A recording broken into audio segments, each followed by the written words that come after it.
grandes avances en ciudadanía europea y del que poco se habla porque probablemente es la institución que más desapercibida pasa en el foco público, es el Tribunal de Justicia de la Unión Europea. Toda la labor que ha hecho en redefinir, en definir el concepto de ciudadanía europea a través de diferentes casos prácticos, casos realmente de ciudadanos europeos, y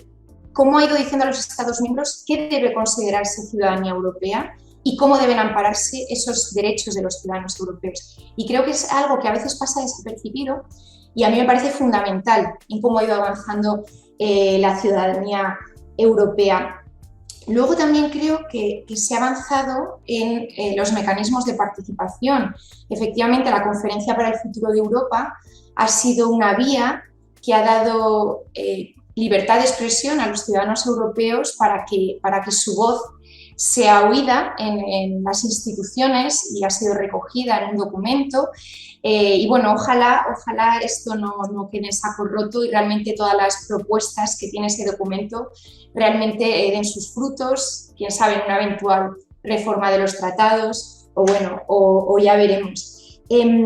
También creo que se ha avanzado bastante en la ciudadanía europea, que la Comisión sí que se lo ha tomado en serio estos últimos años, y la propia Comisión ha ido abriendo también más canales, ¿no?, de comunicación con los ciudadanos, canales que a veces pasan desapercibidos también, como por ejemplo la Comisión Europea ahora tiene en su propia página web, los ciudadanos europeos pueden comentar las iniciativas legislativas que están en curso, que la Comisión Europea va a presentar esa propuesta y los ciudadanos pueden enviar comentarios. Es algo muy novedoso, muy propio de este mundo digital porque se pueden enviar por internet y bueno, veremos también si la Comisión hace caso en este sentido, pero bueno, yo creo que es un avance para que la ciudadanía europea sea escuchada. Yo creo que la clave está en la mayor sensibilización, en el mayor conocimiento, que los ciudadanos europeos primero se interesen por los temas que atañen a la Unión Europea y en segundo lugar se animen a participar. Y yo creo que aquí una de las lacras que han tenido los mecanismos de participación ciudadana europeos es que muchos ciudadanos no saben siquiera qué instrumentos existen. Y aquí es donde creo que hay que hacer mayor hincapié. De nada sirve tener instrumentos participativos si la gran parte de los europeos no hacen uso de ellos. Hay que tener en cuenta que aunque la Unión Europea se basa en una democracia representativa, es el elemento nuclear de la Unión, se han creado muchos instrumentos participativos. No basta solo con depositar tu voto cada 5 años, sino que también los ciudadanos europeos pueden participar a través de la iniciativa ciudadana, a través de la Conferencia sobre el Futuro de Europa y todos los diálogos que se han ido organizando en torno a ella. Pero para que funcionen y para que sean efectivos, deben ser cercanos a los ciudadanos y que ellos sepan que hay esas vías para hacer sus propuestas, para expresar sus preocupaciones y sin que los ciudadanos lo sepan no carece de sentido. Entonces sí que creo que cada vez se ha ido evolucionando más en la comunicación a los ciudadanos europeos, pero creo que aún hay mucho que hacer. Y en este sentido creo que los profesores también tenemos ahí una labor y yo siempre intento cuando doy clase no limitarme a contar qué es la Unión Europea, sino también enseñar a los alumnos cómo pueden participar ellos en la Unión Europea, más allá de su voto cada 5 años, que es fundamental, pero qué vías tienen ellos y bueno, qué derechos les asisten como ciudadanos europeos. Y yo diría que ese es el lugar central en el que se tienen que centrar las instituciones, en la sensibilización a los ciudadanos europeos. Yo creo que la iniciativa ciudadana se acogió con muchísimo optimismo en el tratado por el que se establecía una Constitución para Europa y luego en el Tratado de Lisboa, que lo recogió, y suscitó mucho optimismo, ¿no?, en el ámbito académico y en el ámbito de las instituciones, como que eso iba a colmar el déficit democrático del que tanto se ha hablado, ¿no?, en la Unión Europea. Y yo creo que hay algo de decepción con la iniciativa ciudadana, porque se había concebido eso como una gran solución para colmar este déficit y la realidad es que ha sido un instrumento que no ha sido tan utilizado como se pensaba, porque no es fácil, primero porque no están conocidos, justo lo que hablábamos, primero no es muy conocido, en segundo lugar no es fácil reunir 1 millón de firmas de toda Europa Luego tiene un procedimiento que no es sencillo, sobre todo para personas que no sepan exactamente el funcionamiento de las instituciones europeas. Entonces creo que al final ha sido un instrumento mucho más residual de lo que se pretendía. También es cierto que las iniciativas en los Estados miembros no dan lugar a muchos frutos legislativos, tampoco es un instrumento muy utilizado en cada Estado miembro. Pero yo creo que en la Unión Europea se recibió con muchísimo entusiasmo, pensando que realmente iba a ser mucho más utilizado.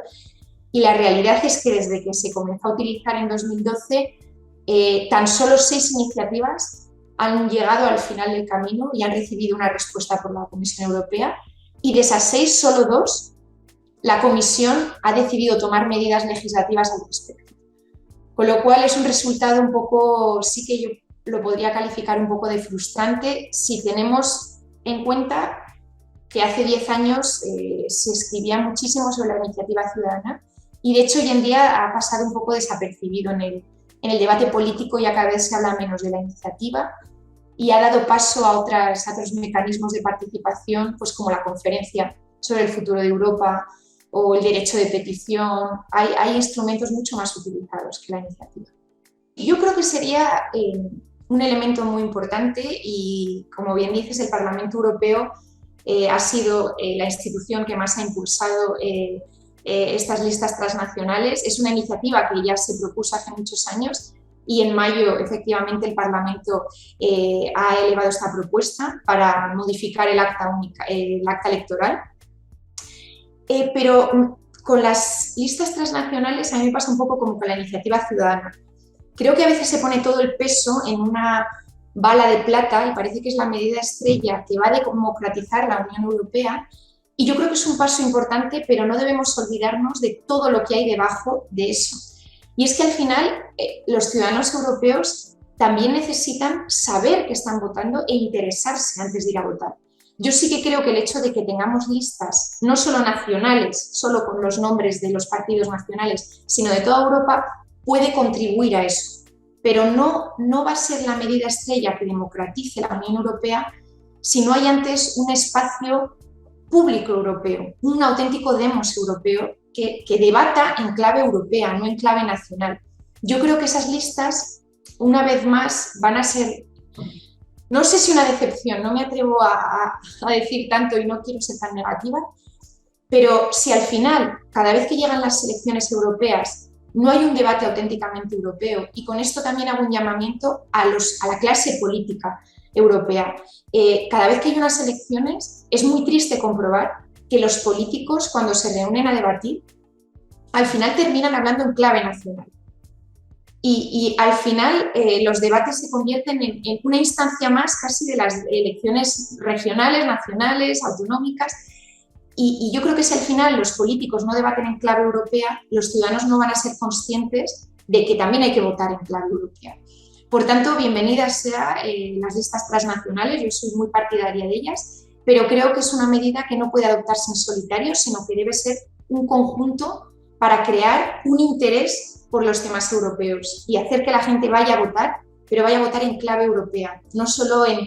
pensando en qué es lo que más afecta a mi país, sino realmente en el interés general de todos los ciudadanos europeos. Como propuestas, como hablábamos, mayor divulgación, sensibilización, conocimiento, y esto implica, no quiero solo hacer un llamamiento a las instituciones, porque también me parece que solo responsabilizarles a ellas de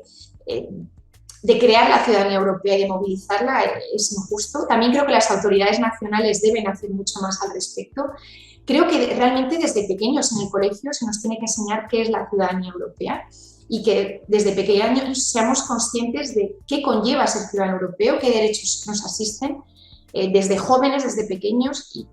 y si no, es absurdo que se hable de ellos si desde pequeños no sabemos en qué consiste.